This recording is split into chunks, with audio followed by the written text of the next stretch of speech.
Guys তোমরা এই romance করাগুলোকে negative নিও না। হয়তো তোমরা ভাবছো এর আগে কখনো তো এরকম টাইপের সিন কখনো আমাকে কোনো ভিডিওতে করতে দেখোনি, বাট আজকে কেন হঠাৎ দেখতে পাচ্ছ? তার একটাই কারণ গাইস, আমরা যেদিন শুটিং করতে গিয়েছিলাম সেই দিন আমাদের হাতে সময় খুব কম ছিল, তাই আমরা সেদিন আর শুটিং করতে পারিনি। তাই ওদেরকে বলেছিলাম যে এগুলো না করে তোমরা সিনগুলো প্র্যাকটিস করতে। তো তখন তাদেরকে সিনগুলো দেখিয়ে দিয়েছিলাম। তো তখন যেহেতু হিরো নতুন ছিল, মেয়েগুলো এর আগে কখনো হিরোর সাথে কাজ করেনি, তাই ওর সাথে এরকম ধরনের সিন ফার্স্ট টাইম করতে লজ্জা পাচ্ছিল। সেই কারণে মেয়েগুলো বললো, দাদা তুমি তো আমাদের খুব কাছের, তোমার সাথে আমরা প্রথমে এখন এই সিনগুলো একটু প্র্যাকটিস করি, কালকে ক্যামেরার সামনে গিয়ে ওর সাথে সিনগুলো করব, ঠিক আছে? তো সেই কারণেই ওরা আমার সাথে এই রোমান্স টাইপ সিনগুলো প্র্যাকটিস করছিল, আর কিছু না গাইস। তোমরা এগুলোকে নেগেটিভে নিও।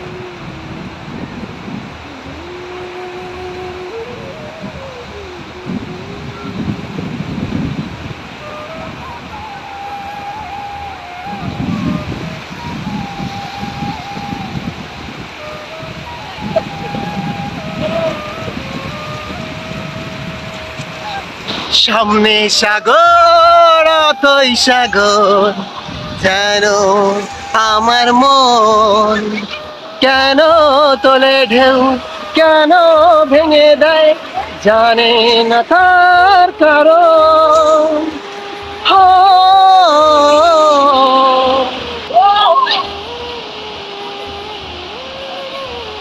ওই কাজল কালো চোখ, ওই ঝুমকে কানের দুল,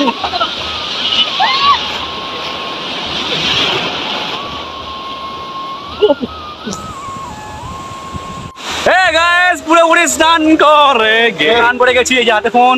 চলো গাইস, আরে এই যে চললো, দেখতে থাকো।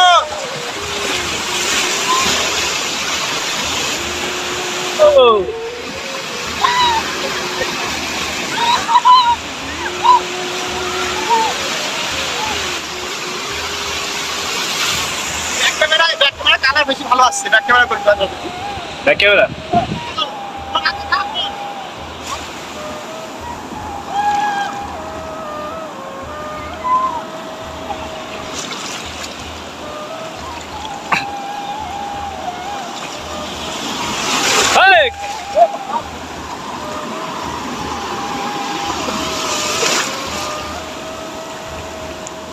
দিবি সাঁতার কাটছে।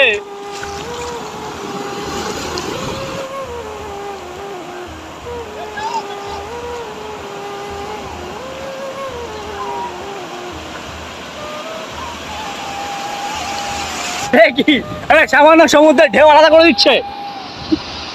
জ্ঞানদাতা। হ্যাঁ কি হয়েছে? বললাম জ্ঞানদাতা। ঠান্ডা লাগছে না এবার হাওয়াটার জন্য? আরে ডায়লগ আমি ভালো মাছ করবো। এটা কি পোনা মাছ কি ভাই? আমার ইনস্টিটিউটের একটা ভাই, মানে ছেলে একটা কিন্তু মেয়েদের মতো। পোনা মাছটা বলে? আসলে ওর নাম অর্পণ, পোনা পোনা করে ডাকো, সেখান থেকে পোনা মাছ।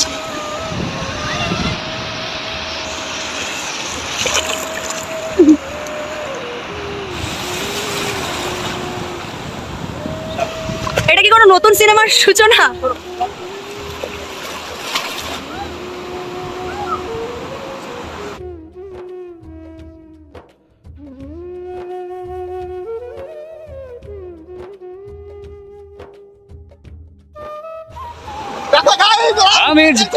আমি যাব না ফিরে আর ঘরে থাকবো সমুদ্রেতে। আমি যাব না। আজকের মতো এখানে আমরা স্নানটাও শেষ করছি, কারণ আমরা অন্ধকার হয়ে গেছে, যেতে চাইছে না, তবুও নিয়ে যেতে চেষ্টা করছি।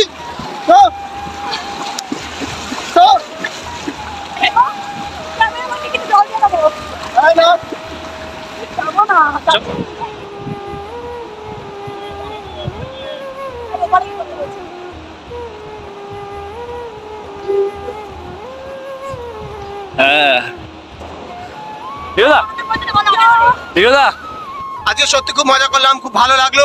বুঝতেই পারছো সেই বিকেল থেকে এখন পর্যন্ত আমরা স্নান করে চলেছি। সো এখন অন্ধকার হয়ে গেছে, তো কালকে থেকে শুটিং শুরু করবো। সো কন্টিনিউ দেখতে থাকো, কি কি করছি, কি কি হচ্ছে, সবকিছু তোমাদের আপডেট দিতে থাকবে আমি এবং আমার ভাই এবং আমার টিমের সমস্ত সদস্যরা। চলো টাটা।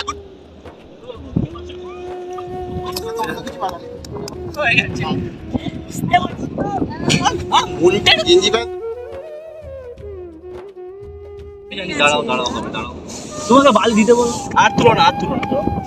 এই জোয়ার করে দিয়েছি, আর কি করবো? আমি জানি না।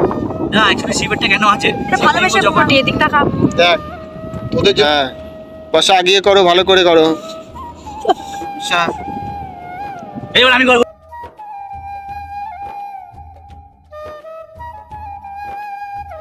বাবা বহুত বহুত পেটাবো আমি। মনে পড়ে কত কথা, কোনদিন সে কি বলা যায়, ভরেছিল আমার পৃথিবী তার ভালোবাসা ছোঁয়া। মনে পড়ে কত কথা, কোনদিন সে কি বলা যায়, সে যে সুখের এক স্মৃতি ছিল সে। এটা নষ্ট হবে, ভেঙে গেল বালা হয়ে যাবে। হ্যাঁ গাইস, সো স্নান হয়ে গেল, আমরা ফিরছি এখন রুমে। সো বাকিটা রুমে গিয়ে কথা হবে। আমি যখন টুপি পরে করি তখন মুখটা কি কালো লাগে, এখন তার কত ফর্সা লাগছে, ফর্সা লাগছে। ও হো, সেই কালকে থেকে শুটিং শুরু করতে হবে, কালকে থেকে সিরিয়াস হয়ে যেতে হবে। সো আজকে এসছি যেহেতু এখানে, তাই আজকে একটুখানি টাইম ছিল বিকেলে, তো সেটুকু টাইম মজা করে নিলাম। তো কালকের থেকে আমাদের আবার সিরিয়াস হয়ে যেতে হবে। রিয়েলা কফি। হে হোয়াটসঅ্যাপ গাইস, আমরা আছি এখন বকখালি সি বিচের খুব সামনাসামনি, খুব সামনাসামনি। এ রিয়দা একটু আসো এদিকে, ওদিকটা অন্ধ করে আছে। আমরা একটু সন্ধ্যাবেলা ঘুরতে এসেছি।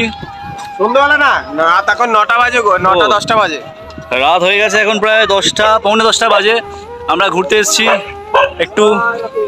তো এই যে আমার সাথে আছে রিয়দা, আর সাথে আছে এই যে না কি বর্ষা দীপিকা।